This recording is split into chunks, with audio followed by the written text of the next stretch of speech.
Sir ये जी जी problem, sir ये practice problem, sir ये मसला जो आपने 2.15 करवाई है, ठीक है जी। 2.15, एक सेकेंड जी। इसमें क्या चीज़ प्रॉब्लम है? सर ये कॉन्फ़िगरेशन का सर कैसे पता चलेगा कि सर इसमें R1 फाइंड करना है या RA फाइंड करना है या R1 वाली सीरीज फाइंड करनी है? यही तो चीज़ है कि इसीलिए तो आपको जो है ना, यहाँ पे मैंने बताया था कि इस चीज़ के ऊपर तवज्जो आपने देनी है। आपको अगर ये चीज़ पता होगी कि जी इसको अगर कन्वर्ट करना है वाई को, तो डेल्टा के अंदर जो है वो इस तरह से बनेगा। अब लाजमी नहीं है कि R1 हो, R2 हो या R3 हो, ठीक है, या RC आ रहे, ये लाजमी आपको याद करने की जरूरत नहीं है। आपने ज्योमेट्रिकल कॉन्फ़िगरेशन से याद रखना है कि जी मैंने अगर इसको निकालना है तो मैंने क्या करना है कि जी ये वाले जो दो रेजिस्टर्स हैं इनको मल्टीप्लाई करना है और डिवाइड कर देना है इन तीन रेजिस्टर्स के सम से। सर स्क्रीन शो नहीं ये हो रही। मेरे स्क्रीन नहीं शो हो साथ, रही। ओहो, एंटायर स्क्रीन ये मैं शेयर करना भूल गया था। चलें कोई नहीं, दोबारा आपको एक्सप्लेन कर देता हूँ।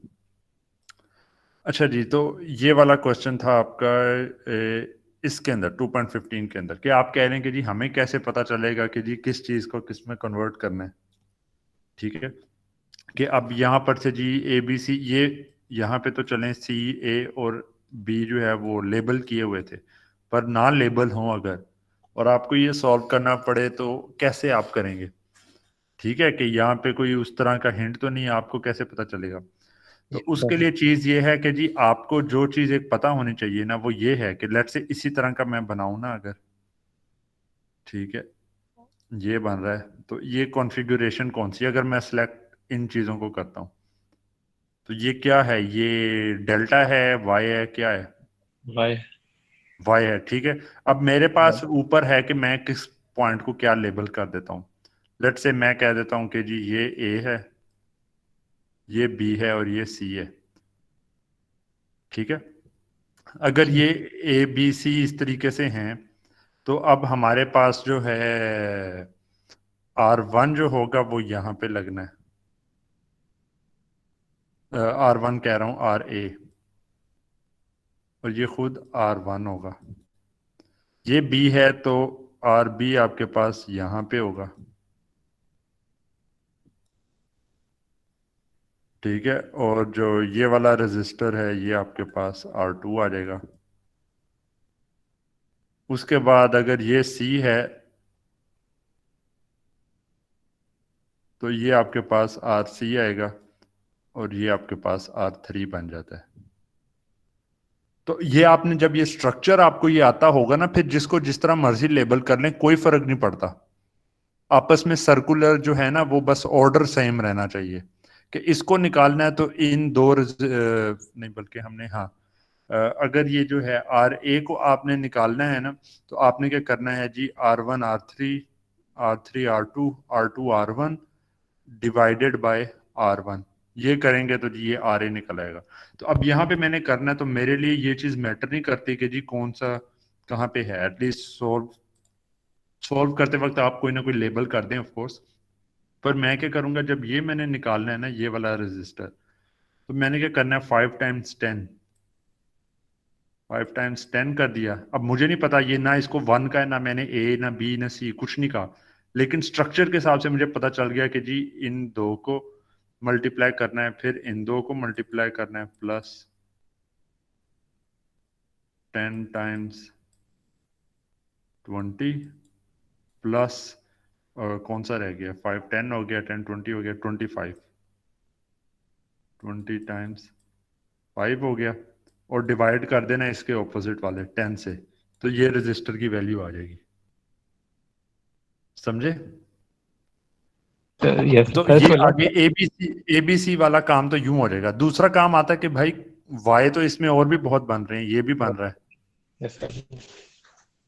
ठीक है, तो इसको क्यों नहीं आपने चेंज किया? या आपके पास अगर देखें तो ये डेल्टा, ये वाला डेल्टा बन रहा है, यस सर। ठीक है। तो वो आपने अब देखना है कि जी किस तरीके से करके जो है ना आपका सबसे ज्यादा फायदा होगा। फॉर एग्जाम्पल अगर मैं कहता हूँ कि नहीं जी मैं इस डेल्टा को वाई में कन्वर्ट करूंगा, तो पता चलता है कि जी वो ऐसे करके ना कोई स्ट्रक्चर बनेगा ऊपर को और यहाँ से नीचे को, तो ये खत्म हो जाएंगे। ठीक है, तो इसमें मुझे ये रजिस्टर ऐड करके फिर दोबारा मेरे पास एक जो है ना कॉम्प्लेक्स सा मैकेनिज्म बन जाएगा जिसको सॉल्व करने में ज्यादा टाइम लगेगा। अगर मैं जो है ये इसकी बजाय मैं इस वाले को कन्वर्ट कर लेता हूं, ठीक है, तो मेरे पास ये आ जाएगा, ये आ जाएगा, ये आ जाएगा। ये रजिस्टर इसके साथ पैरेलल में है, ये इसके साथ पैरेलल में है, यहाँ पे सिंगल रजिस्टर, लेकिन उसके बाद जो है यहाँ पर फिर भी डेल्टा एक बन जाना है इसने पैरेलल में आने के बाद। ठीक है, तो आप ये इसको स्टेप वाइज आप देख सकते हैं कि जी किस तरीके से। तो सबसे आसान तरीका ये है कि इसको जब कन्वर्ट करेंगे ना, तो एक रजिस्टर इसके पैरेलल में आ गया, एक रजिस्टर इसके पैरेलल में आ गया और तीसरा रजिस्टर इसके, तो आपका काम आसान हो रहा है। तो ये थ्रू इंट्यूशन जो है आपको, और कि जी किस तरीके से कन्वर्जन होनी है उस चीज की बेसिस पे ही आप गैस कर सकते हैं। ठीक है।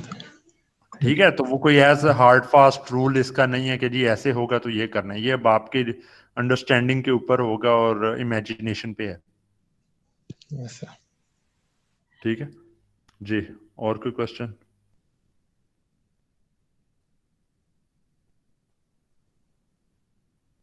क्वेश्चन?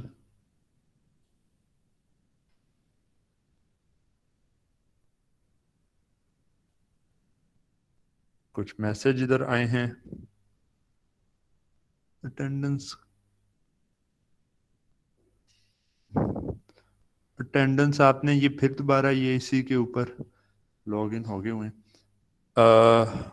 आवाज मेरी आ रही है आप लोगों को? Yes sir. यस।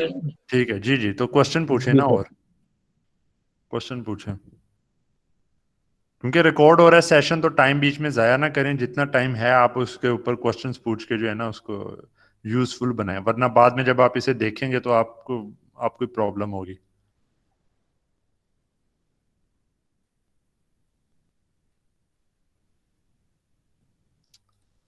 कोई क्वेश्चन नहीं है आपका? मैं आप क्वेश्चन आपसे पूछता हूं फिर।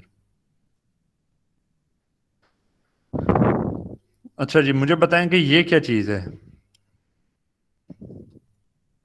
आपको समझ, किसी को अंडरस्टैंडिंग है कि ये कैसे ऑपरेट करेगा?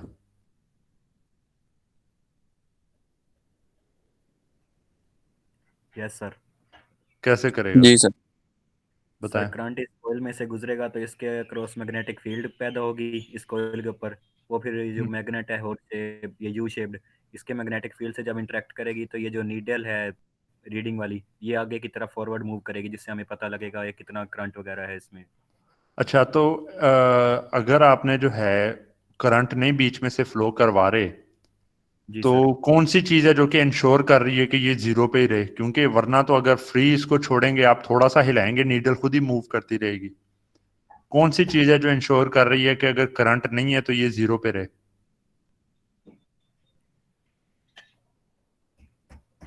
कुछ है इसमें ऐसा? सर इसके अंदर magnet magnetic field magnetic field. Sir नहीं, तो इसके अगर अंदर स्प्रिंग। मैग्नेटिक फील्ड, हाँ स्प्रिंग लगा हुआ है, अगर मैग्नेटिक फील्ड नहीं है वो स्प्रिंग इस तरफ को धक्का दे रहा है। जी ठीक सर। है, लेकिन स्प्रिंग की फोर्स के अगेंस्ट जो है ना मैग्नेटिक फील्ड की फोर्स जैसे जैसे ज्यादा मजबूत होती जाएगी तो वो ज्यादा इस तरफ को ले आएगा। ठीक है, और जैसे ही वो करंट कम होगा तो स्प्रिंग की फोर्स ज्यादा होती रहेगी, तो वो टॉर्क कम होगी तो ये इस तरफ को मूव कर जाएगा। तो ये सर सारा जो है ना वो उन्हीं टॉर्क्स का काम है। Sir magnetic field sir current produce कर रहा है ना? नहीं, करंट मैग्नेटिक फील्ड प्रोड्यूस कर रहा है। ओके। ठीक है, आपको वो बल्कि नहीं, ये सिंगल कॉइल का काम है। तो करंट अगर जो है वो किसी एक लूप के अंदर से इस तरीके से मूव कर रहा है ना, तो आपके पास मैग्नेटिक फील्ड एक प्रोड्यूस होगी। वो राइट हैंड रूल के हिसाब से आप निकाल सकते हैं कि जी नॉर्थ जो है वो इस तरफ को नॉर्थ उसका आ रहा है और अगली साइड के ऊपर ना साउथ आ रहा है, तो उसकी वजह से जो है मैग्नेटिक फील्ड जो आपके पास आएगी वो इसके ऊपर ना फोर्स अप्लाई होगी। ये मोटर्स का भी आगे ना बेसिक प्रिंसिपल होता है, वो आप थर्ड सेमेस्टर में जाके ना उसका पढ़ेंगे। अच्छा जी, ये हो गया। दूसरा एक जो क्वेश्चन था दूसरे सेक्शन ने पूछा था, तो मैं अब यहाँ पे आप लोगों से पूछता हूँ कि जी यहाँ पे हम सॉल्व करने के हमारी क्या कॉम्प्लेक्सिटी है, क्योंकि ये आम प्रॉब्लम से ना थोड़े डिफरेंट तरीके से सॉल्व हो रही है।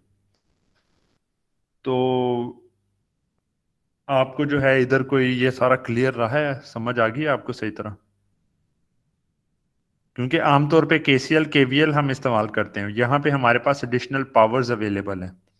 तो जब पावर्स की वैल्यूज हमारे पास अवेलेबल हों तो एक एक्स्ट्रा डिग्री ऑफ फ्रीडम हमें मिल जाती है कि आपने वोल्टेज और करंट अगर निकालने हैं ना, कोई एक भी चीज पता चल जाए और पावर पता है तो अगला एलिमेंट आप निकाल सकते हैं।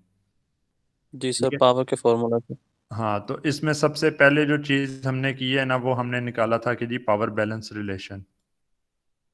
ठीक है, तो हमें जब इन तीन एलिमेंट्स की पावर पता है, अब पावर जो है वो सीरीज में और पैरेलल में एलिमेंट लगाओ, जहां मर्जी लगाओ, वो पावर उसकी जो है वो ऐड ही होनी होती है। ठीक है, रेजिस्टेंस इज सीरीज पैरेलल में और इनका रिलेशन है, पावर्स हमेशा ऐड होनी है।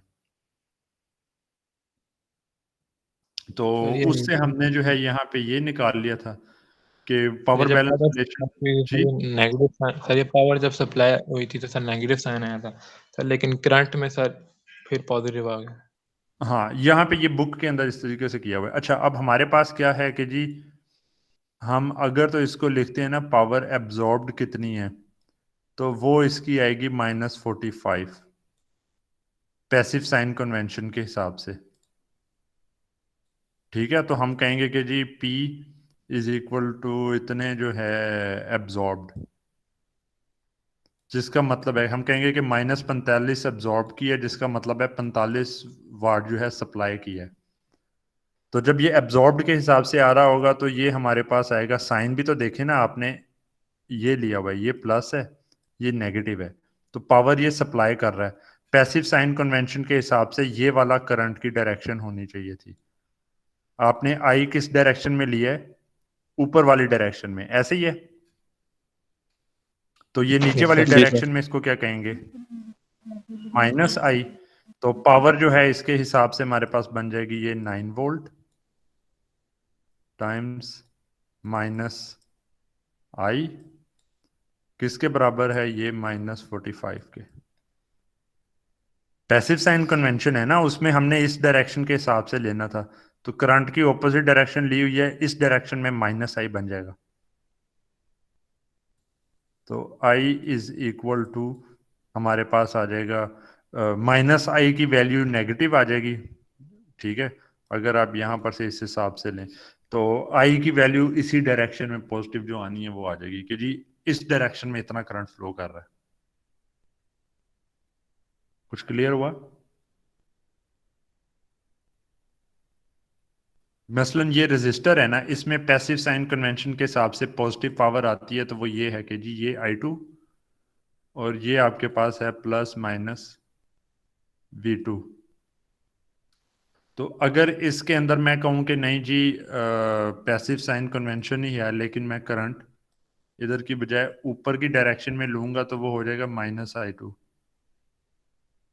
तो इधर वो ऑपोजिट पहले लिया हुआ था, तो ये वो सारे कन्वेंशंस जो है ना वो दोबारा आपके पास यहाँ पे यूज में आती हैं। ठीक है, तो कन्वेंशंस को आपने हमेशा देख के फिर आगे जो है ना सॉल्व करना है।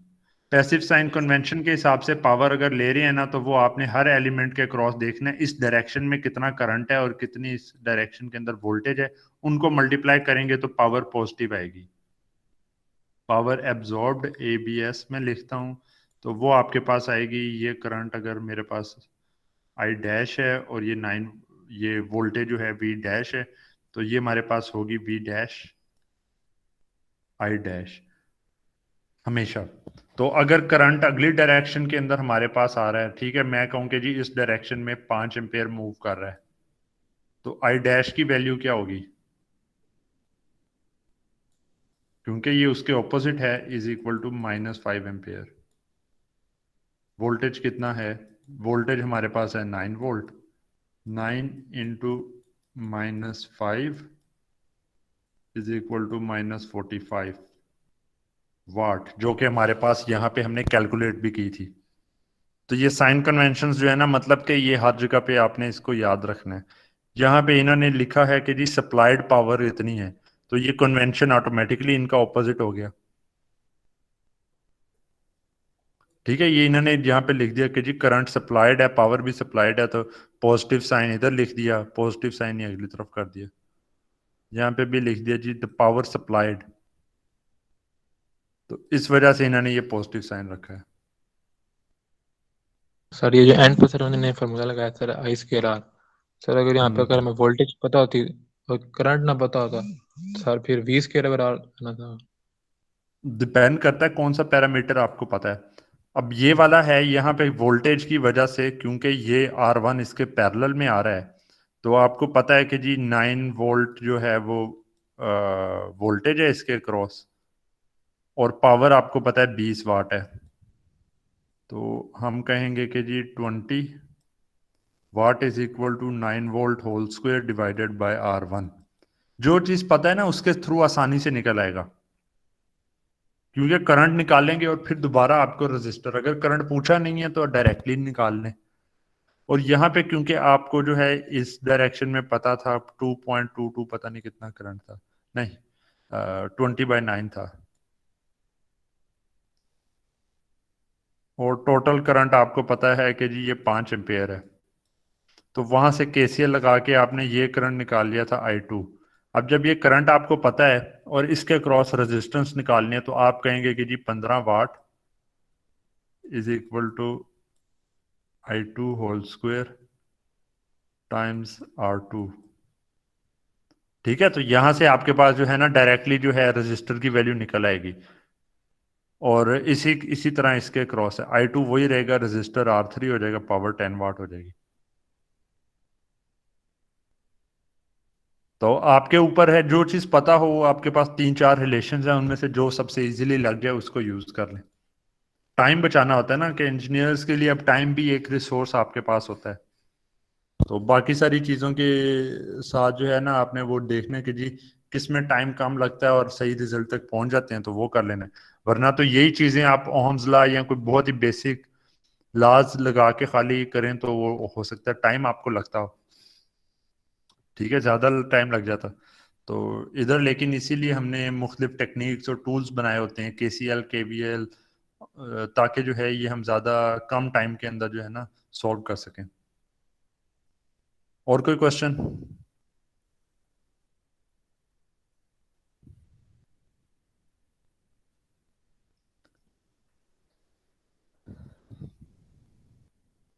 चलें फिर, अगर क्वेश्चन नहीं है तो आगे जाके ना हम उसका करेंगे अभी क्विज वगैरह का। रिकॉर्डिंग में स्टॉप करता हूँ।